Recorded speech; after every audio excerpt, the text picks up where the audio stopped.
Today on Anvil of War Gaming, we're discussing the basics of list building in Warhammer 40,000's 9th edition. Let's take a look.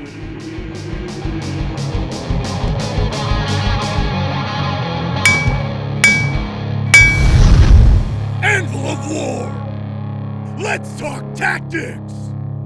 Hey guys, and welcome back to Anvil of War Gaming. Today on Let's Talk Tactics, we're discussing something that we haven't really touched on, which is the basics of list building in Warhammer 40,000 9th edition.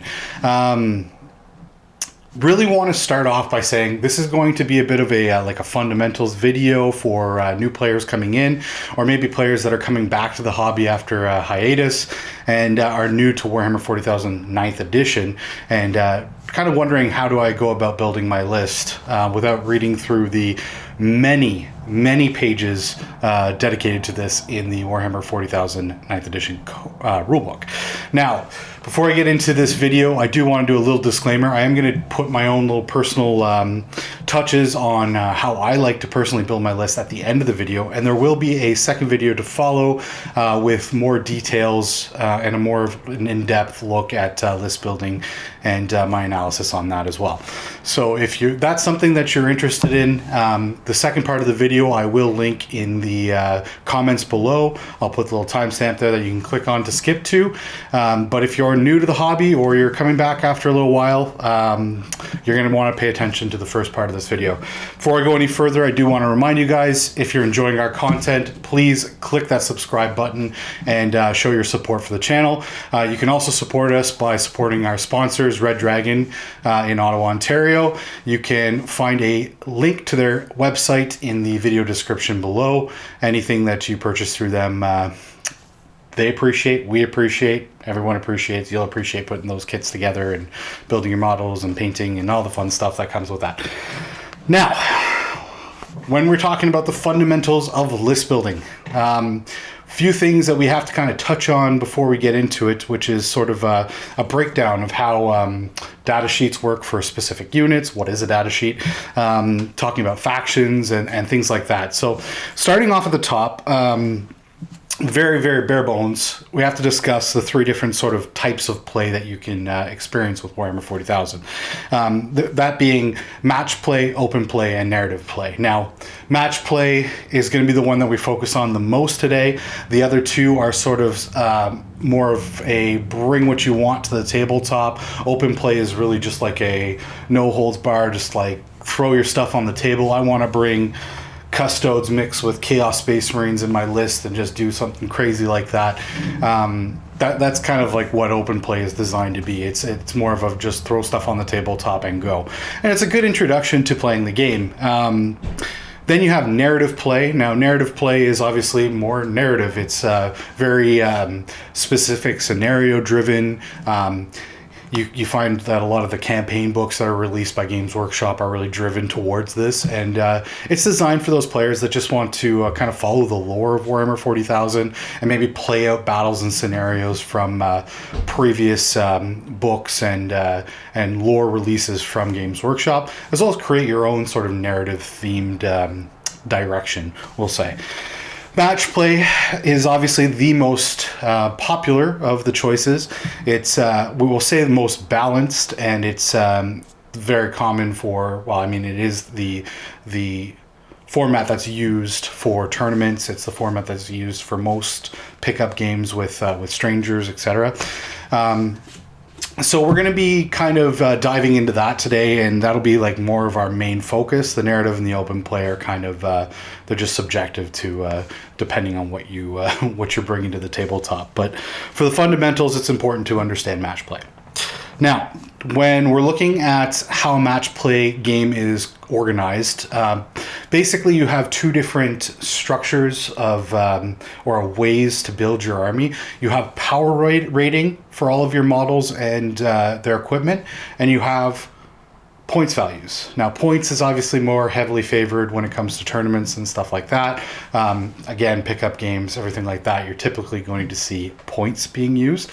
Points covers everything from the base equipment, how many models are in a squad, some upgrades and things like that. Whereas power level is almost like just a base sort of, I'm taking 5 guys, this is their power rating, comes with all the equipment for the most part. There's sometimes increases in power level if they're taking like jetpacks or something like that, but it'll be noted in their data sheet. Points values, again, yeah, it's just more detailed breakdown, and you can typically find it at the back of your codex for your specific faction or army you're playing. Now, when we're getting into that, data sheets, important to kind of go over these and just kind of explain them really quickly. When you're looking at a data sheet, let's take a look at the Assault Intercessor for the Space Marines quickly and kind of go through that. So when you're looking at the data sheet, you'll see about just underneath the statistics for the unit, you'll see that it has a breakdown of just sort of like the squad size, and if it's increased, what the power level is. You'll see in the top right corner there that does tell you the indicated base power level. That's for like a minimum base squad. There are ways to take less models than the minimum, and that's called an understrength unit. It's something that people don't typically do, but it is something that you can do if you just don't have the models, and you can just discuss that with your opponent that you're bringing those understrength units, and there's ways to do that. Typically not allowed for the most part in tournaments. And again, if you take 4 models out of a 5-man minimum squad, you're still paying that base power level for the 5-man squad. So again, equipment options can be switched out, and there's points allotted for that, and you can see that in the back of the codex as well, usually in the unit entry. A lot of the newer codexes have a very seamless way of going about building your list, because it tells you all of the possible upgrades underneath the underneath that specific unit and the points values associated. So yeah, it's just that's really important to look at. And then the other thing that we want to kind of draw our focus to on the data sheet is the faction keywords and keywords located at the bottom of the data sheet. Now, the faction keywords we'll kind of discuss in further detail very shortly, but really those keywords and faction keywords are what's going to help you form the basis of your army. It's going to unlock specific rules for your army.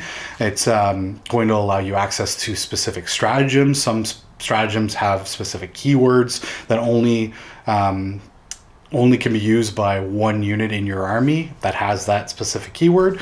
So it's important to pay attention to these when you're looking at your lists and building your army, because a lot of the combinations and auras, we'll call them auras for the characters. They're sort of bubble rules that help everybody and benefit specific units. They will be driven by keywords, like the core keyword that we see here on the Assault Intercessor's data sheet. So going from that, I will talk really quickly on reinforcement points. Now, some armies have the ability to bring models in mid-game to the tabletop. I'm looking at, Chaos Demons as a prime example. If you're summoning demons to the tabletop, you do have to account for this in your points value. So, leave an extra 200 points if you plan on bringing 200 points worth of demons onto the tabletop later on.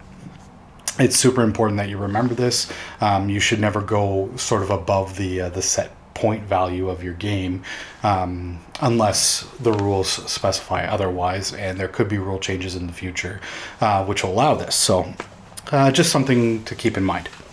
So Battleforged Armies is a word that you're going to see a lot in your codexes throughout your codex for your army. And what this does is it unlocks certain things, and it just means that all of your units in your army have been organized into specific detachments. What it also does is it allows you access to a pool of command points that you'll gain depending on the points values that you're playing at. So quick rundown of that. The Combat Patrol, it's a total power level of up to 50 and a points limit up to 500, and that nets you 3 command points. The Incursion, 51 to 100 power level, 501 to 1,000 points, and that's going to net you 6 command points. Strike Force is 101 to 200, or 1,001 to 2,000 points, and that's going to net you 12 command points. And finally, we have the Onslaught, which is 201 to 300 power level, 2,001 to 3,000 points, and that's going to net you a total of 18 command points. Pretty hefty.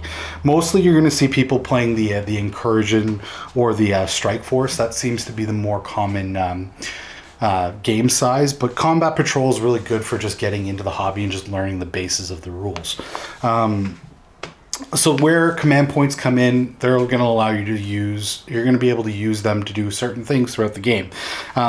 You're going to be able to spend command points to unlock specific detachments, which again we're going to talk about today. You're also going to be able to use command points in the middle, or stratagems, sorry, in the middle of your games. Those stratagems can be really the decisive moment in a battle, where popping the right stratagem at the right time can really cripple your opponent or really aid your units. And it's really important to really thoroughly read through your command point or your stratagems and spend your command points efficiently. Now, when we're looking at the army factions and the factions, when we were discussing that, army-wide factions, something like space. So when we're looking at basic factions, we're looking at something like Imperium, Chaos, just broad words that may cover several different armies in Warhammer 40,000. And then when we're looking at the breakdown from there into army factions, you might be looking at something like Space Marines specifically. You might be looking at Chaos or Heretic Astartes, something like that. Then from there it goes a little further, and then you have the army faction keywords of like Space Wolves or Blood Angels, and those are more factions within factions. So you have your Space Marines, but then you also have the tree that breaks down, and you've got Dark Angels, you've got Blood Angels, you've got Space Wolves, you've got all of those chapters that we know and love. And a lot of the factions work that way. And what it does for you as a person building a list is it nets you bonuses if you stick to an entire army of one specific faction keyword. So an example would be Space Wolves. If your whole army has the Space Wolf faction keyword, then you're going to gain bonuses that you wouldn't if you were mixing in, say, Custodes or other maybe standalone factions, just to bring them in as sort of allies. So it's important to keep that in mind. Not saying that you can't do it, not saying that there's not ways around it. I mean, a prime example would be taking a Imperial Assassin in your list. Now, they have specific rules that allows them to be included in your army without affecting your faction keyword. So things to look at when you're list building, and super important to remember these to make sure that your list is legal, especially if you're going into something like a tournament. So from there, we're getting into the detachments. Now, this is a huge part of list building. Specifically, the size of the game actually determines how many detachments you can take in your army. Your army has to be, again, as mentioned before, organized into these detachments. A combat patrol has a maximum of one detachment in it, and that's typically a combat patrol detachment.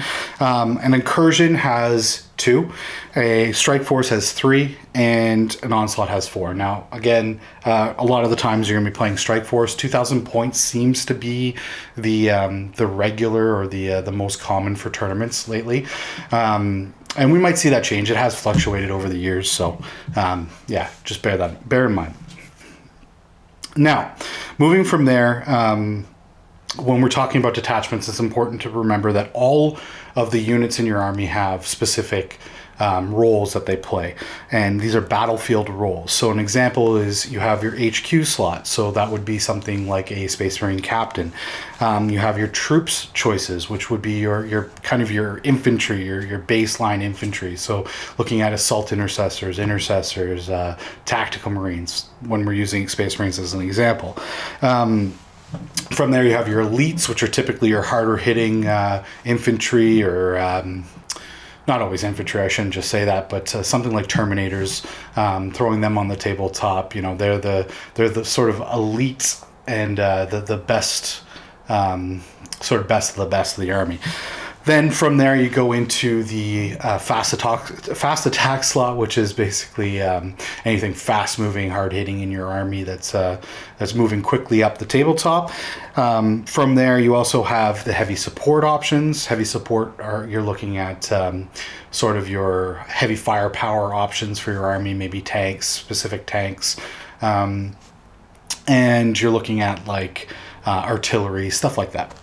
From there, you also have the flyer keyword. Now, the flyer keyword, pretty self-explanatory. It's dedicated to flying units, your jet fighters and things like that on the tabletop. Fortifications are fortifications. Dedicated transports. These are your specific transports that usually coincide with your troop choices. But sometimes, I mean, they're transporting elites. It depends, really. Some weird stuff has been in that dedicated troops slot over the year. Dedicated transport slot, like repulsors. Primaris repulsors were there once, and we're happy that that has changed. But and then Lords of War. Lords of War are going to be your big baddies on the tabletop. Your Imperial Knights. Maybe something like a Primarch Mortarion for the Death Guard, stuff like that. These big game-changing models that take up a lot of points, but also take up a pretty big percentage of your list because they take up a lot of points. And they also have their own slot, which is the Lords of War, which is... we'll talk about that in a second. But going on from there, and when we're talking about the specific detachments, now... just a quick reminder, this is sort of the framework of how you're going to build your army by putting it into fitting all of your units into these detachment slots. Now, from there are specific rules that can change the rules as they're written in the detachment cards.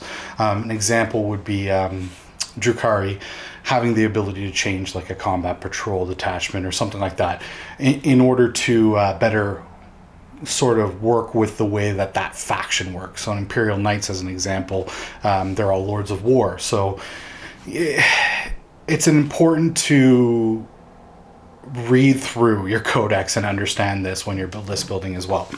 Now, when we're looking at the detachments, I want to go through the specific ones, and we're going to talk about, first we're going to start off with the patrol detachment. So in the top right-hand corner, we'll see that it has a command cost of 2 command points. And then down the left-hand side, we'll see that it has restrictions. So all units must be from the same faction. This detachment cannot include any understrength units. So right there, it says it can't include any understrength units. Command benefits. You get +2 command points if your warlord is part of the detachment. This is sort of common with the 3 sort of mainstay detachments. Then from there, it says dedicated transports can include 1 for each infantry unit taken. So if it has the infantry keyword, it unlocks the ability to take a dedicated transport within that detachment. Then, when we're looking at the sheet, we'll notice that on the HQ column, it says 1 to 2. So you can take a maximum of 2 HQs, but 1 is signified in red, indicates that you have to have a minimum of 1. Troops, 1 to 3, you must have a minimum of 1. Maximum of 3. Elites, 0 to 2. Fast attack, 0 to 2. Heavy support, 0 to 2. Flyers, 0 to 2. So from here, we can see that we need to have at least an HQ and a troops to be able to field this detachment on the tabletop. So from there, we're looking at, the battalion detachment, you're looking at an HQ choice of 2 minimum to maximum of 3, and you need 3 troops. This is probably the most common detachment, and the reason for that is just because it gives you a lot of options, and it's typically easier to fit a 2,000 point army and all the stuff that you kind of want to take within that detachment. One thing to note, you'll notice that there is no Lord of War on here. That's because you have to unlock that using a specific detachment. Now, you'll notice that the command cost 2 command points, 3 command points, 4 command points for the brigade detachment.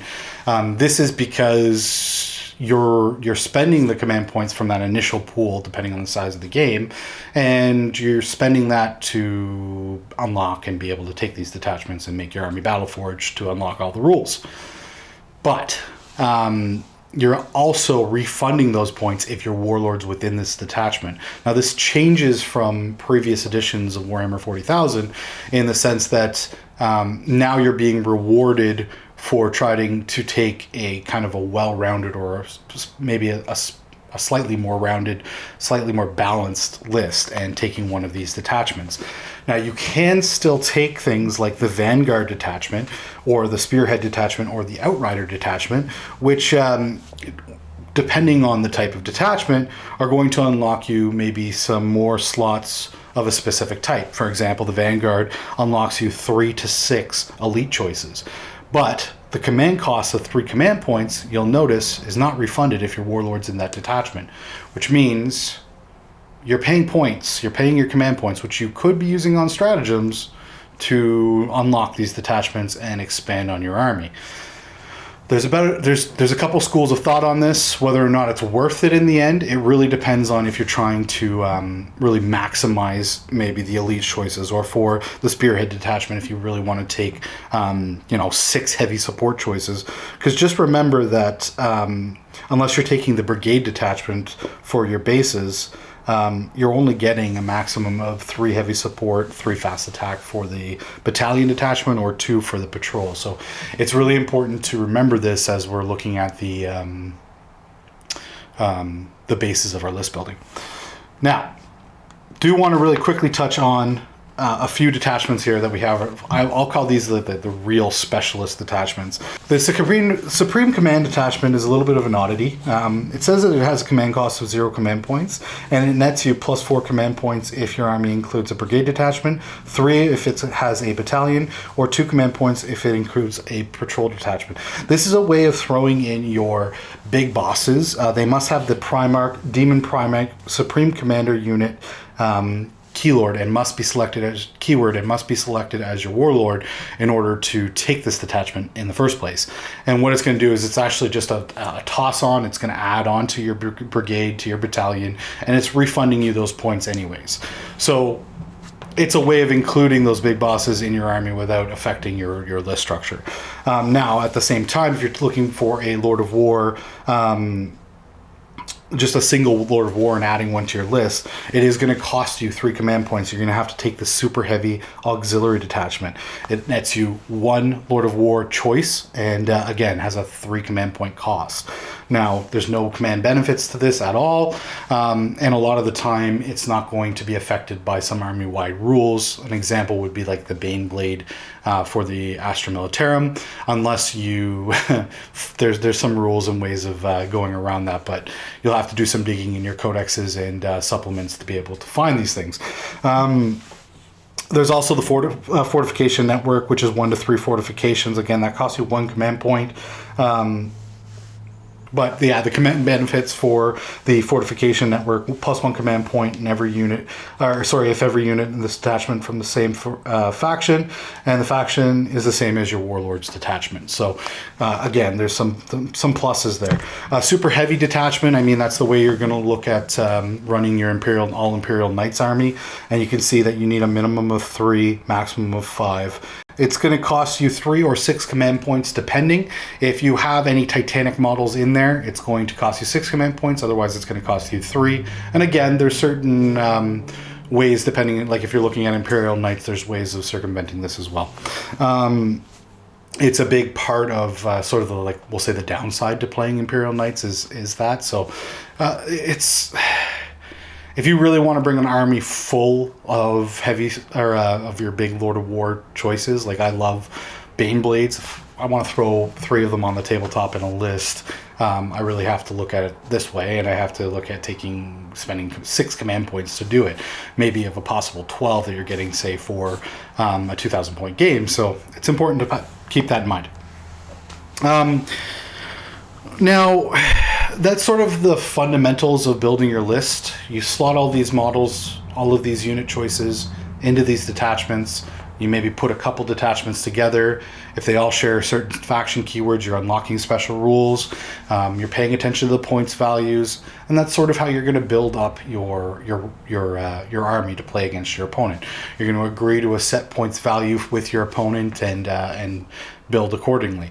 If you're going into a tournament, there'll be a set points value determined. Again, as mentioned before, typically it's around the 2,000 point mark, and it's just it's kind of build, mix, and match from there.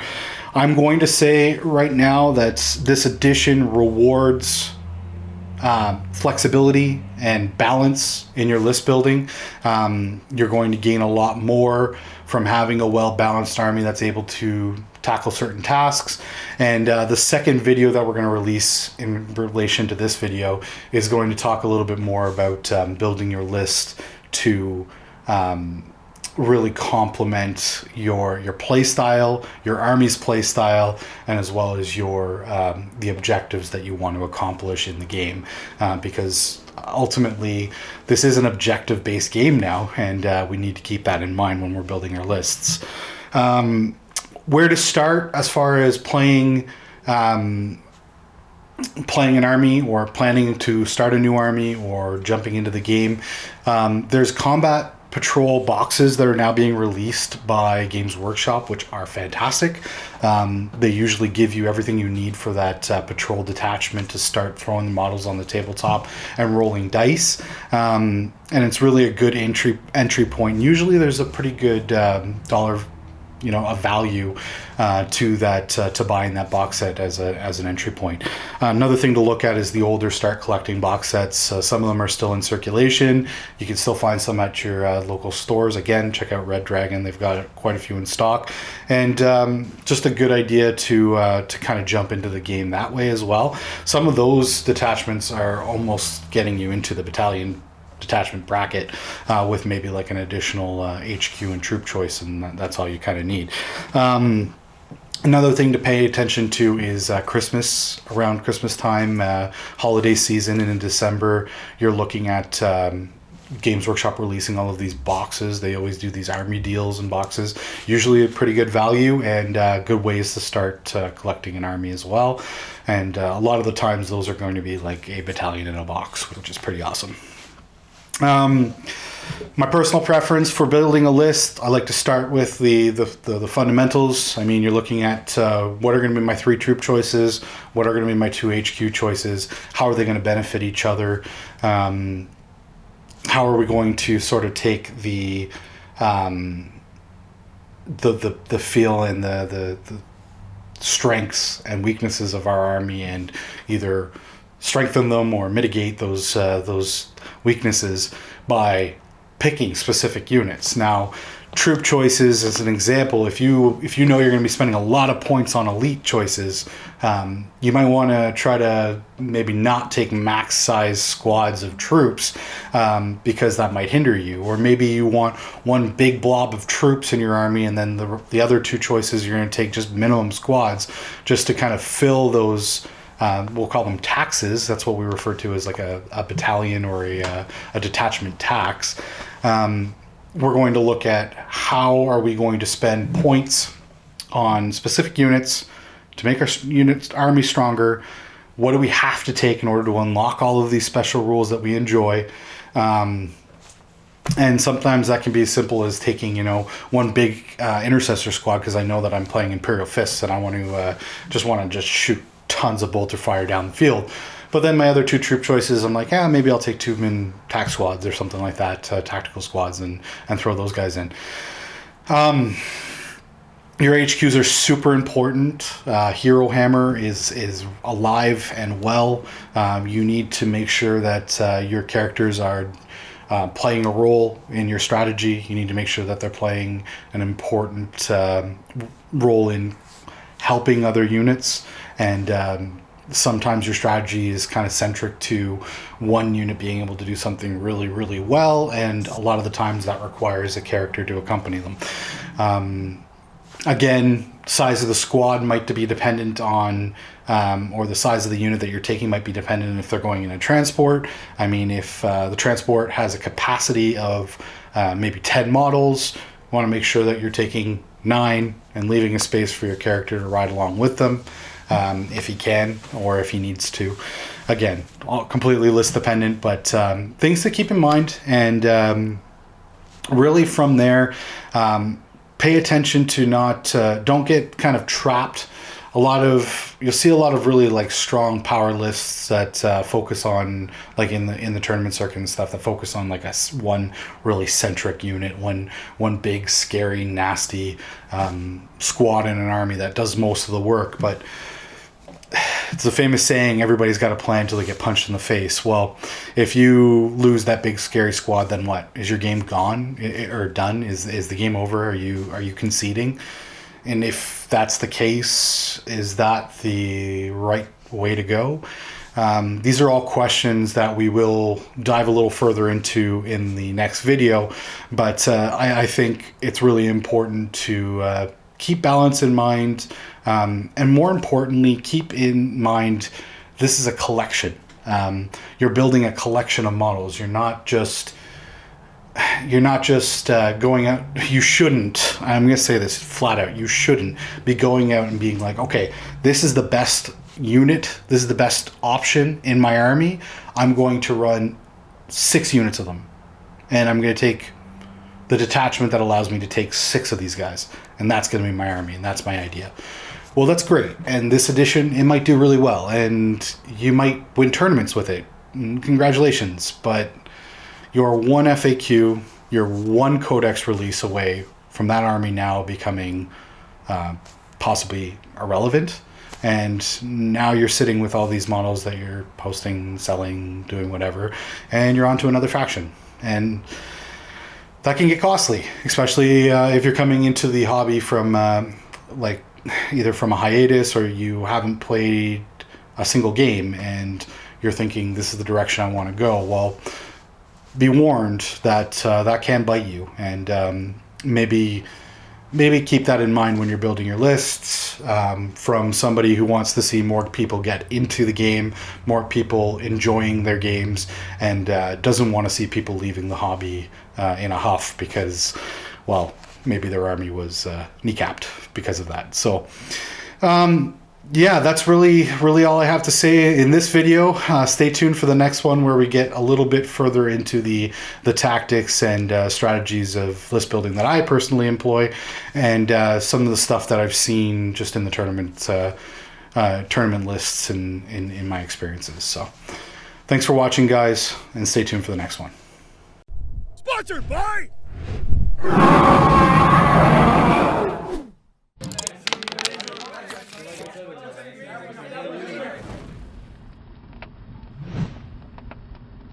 Thanks for watching Anvil of War Gaming. We hope you enjoyed today's video. If you want to check out some more of our content, there's video links below or on the side, wherever. Hey guys, and nope, wrong, not the start of the video. Means that all units in your army are